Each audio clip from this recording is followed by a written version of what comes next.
Hey guys, Rob Skiba here. So it's about 3 o'clock in the morning on July 12th, 2016. I was about ready to shut my computer down and go home when I just so happened to see a news feed come across my screen for the latest crap coming out of NASA. Check this out, okay? Here we are. July 11th, 2016. This is yesterday. NASA camera shows moon crossing face of Earth for a second time in a year. For only the second time in a year, a NASA camera aboard the Deep Space Climate Observatory Discover satellite captured a view of the moon as it moved in front of the sunlit side of the Earth. For the second time in the life of Discover, the moon moved between the spacecraft and Earth, said Adam Szabo, Discover project scientist at NASA's Goddard Space Flight Center in Greenbelt, Maryland. The project recorded this event on July 5th with the same cadence and spatial resolution as the first lunar photobomb of last year. And of course, what they're talking about there is this right here. This was from August 5th, 2015, from a million miles away, when we get this so-called photobomb of the Earth. I know a lot of people have already done stuff on this. This is such a load of crap. It's unbelievable. But yeah, check it out. So this one represents 5 hours of rotation. No clouds are moving. No clouds. Clouds don't move. See? No clouds. No clouds are moving in here. So that's 5 hours. And we go to the one that was just posted yesterday, and we got 4 hours. 4 hours of rotation, and yet the clouds aren't moving. Okay, guys, on Earth, clouds move. Go outside, set your camera up, look up in the sky, point your camera to the sky, record maybe 4 hours worth, bring it into a computer, speed it up so you get a nice time lapse like this. You're going to see the clouds doing all kinds of crazy stuff. But that never happens with NASA. It didn't even happen with Jupiter, for crying out loud, in the last couple of years. Russian Vids did a video on that. I'll just put a real quick clip here of something he just did.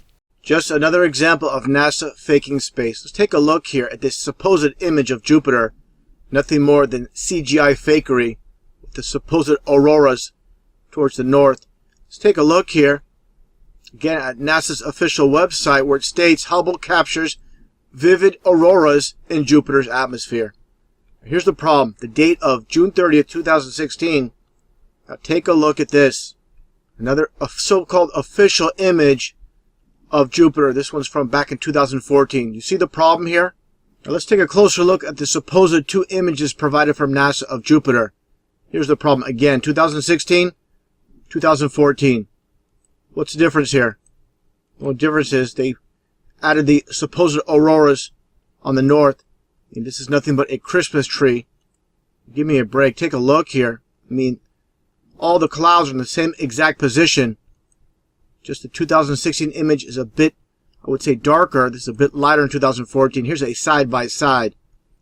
People can't see what's taking place here with NASA. Nothing more than fakery. Give me a break. This is a complete insult. If you have a brain in your head, the supposed clouds moving at the speeds they supposedly do, and they get the same exact image from 2 years apart. Not possible. Okay, you can watch the rest of his video. I put the link in the description below. He goes and continues to rip a hole into NASA because they deserve it, folks. And if you still believe NASA, after they continue to put out crap like this, then truly the aspartame and chemtrails and fluoride has done a job on you. All right, people wonder why I'm building sites like testingtheglobe.com. This is why, okay? These people are full of crap.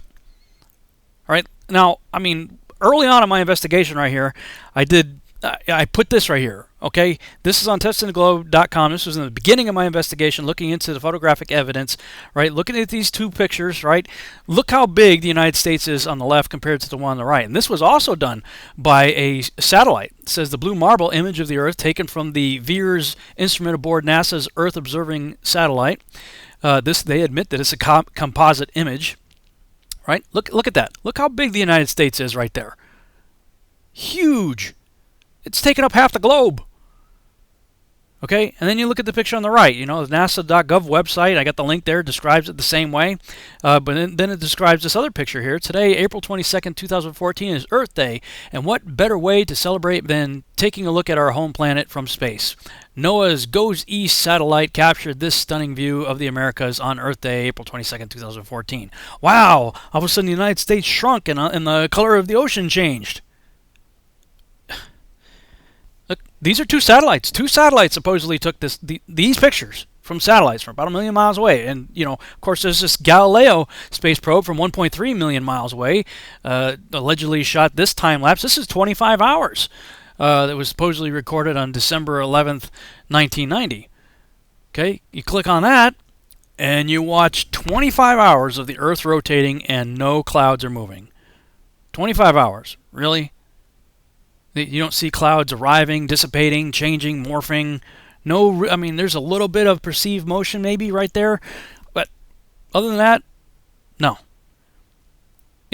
In NASA's world, your Earth doesn't have moving clouds. Everything stays the same. Stays the same on Earth, stays the same on Jupiter, and you guys believe it. And you guys make fun of everybody out there questioning all this stuff and saying, the only proof we have that we live on a ball is coming from these people, and they put out crap like this, and you believe it. And you call everybody else stupid. I think we need to demand our money back. Seriously. I mean, we are getting ripped off. We're giving these people billions of dollars, tens of billions of dollars a year. And they can't even produce better images than this?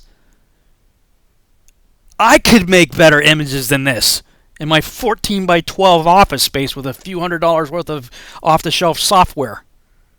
The only conclusion that I can come to when I look at stuff like this is that their graphics department, the people that are running this, or the people that are actually doing the artwork, have got to be putting this stuff out as cheesy as they possibly can, and putting memes in the imagery like spelling sex in the clouds, so that you guys will get a clue.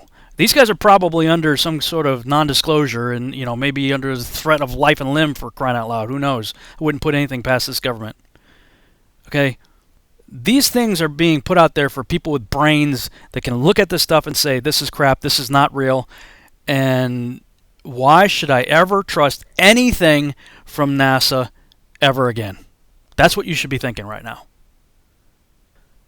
Unbelievable. Wow. Anyway, just another day of people believing more of NASA's crap.